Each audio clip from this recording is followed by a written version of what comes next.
Hello guys, welcome back my gaming channel Twist Clash. Stay here for more funny gaming video. The new to game is set in a fictional take on Miami, Florida, known as Vice City. The year is 1986, and Tommy Vercetti has just been released from prison after doing a 15-year stretch for the mob Miami Vice. Many of the characters are dressed in pastel suits. The game's vehicles also fit the bill, with a lot of basic sedans mixed in with cars that look enough like Porsches, Lamborghinis, and Ferraris to pass for the real thing. None of the cars are licensed, of course, though in a nice touch, some of the cars are actually earlier models of cars that appeared in Grand Theft Auto 3. Fans of the previous game will undoubtedly appreciate little things like this, and the other occasional ties to the world of Tai, which really help this new Grand Theft Auto game feel like part of a cohesive universe. As great as the game's presentation and use of its source material are, without a collection of gameplay improvements, it would have been little more than a mission packed with a touch-up job. But Rockstar North has definitely been hard at work in this department. The most obvious addition is the inclusion of various types of motorcycles among all the vehicles on the road. There's a decent variety of two-wheelers in the game, including mopeds, street bikes, dirt bikes, and big hogs. As you'd expect, the bikes handle a lot differently from one another. Your basic street bike is a good mix of speed and maneuverability. The big choppers are harder to steer, but they have ludicrous top speeds. You will get tossed off the motorcycle in almost any collision, which costs you a little bit of health or armor. This makes them pretty much useless in any situation that involves dodging the police. But they're incredibly handy in any mission that requires speed, and since you can pull a lot of fancy tricks on them, they're also a lot of fun to drive around. You'll also do a bit of flying in Vice City.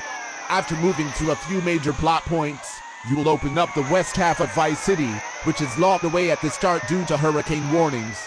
After that, you'll encounter missions that let you fly a seaplane around the city. You'll also find a few different helicopters here and there.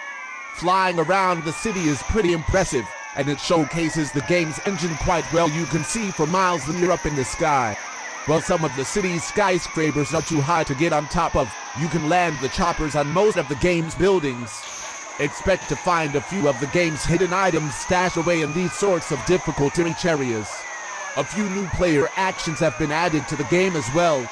Pressing L3 will lock Tommy in a crouched position. This lets you take cover behind objects and improves your shooting accuracy.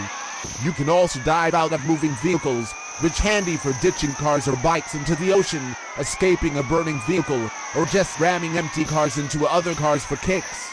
Like wrecking a motorcycle, bailing out of a car causes a little bit of bodily harm. You can also enter certain buildings now. While the interior settings are few in number and mostly extraneous, they look great and are used to effectively create a city that's even more realistic than Tai's Liberty City.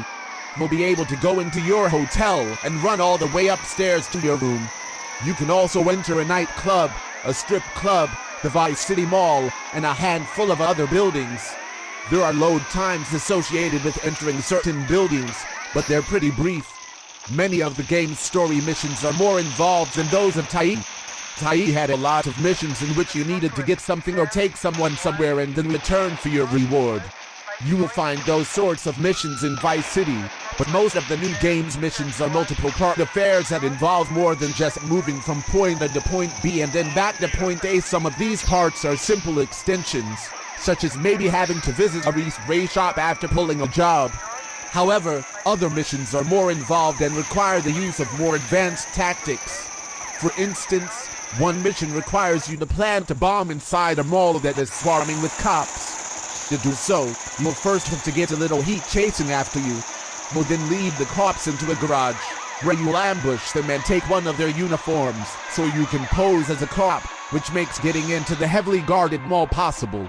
Once you've taken care of business at the mall, you will then have to escape and get all the way back to your hideout. The radio stations in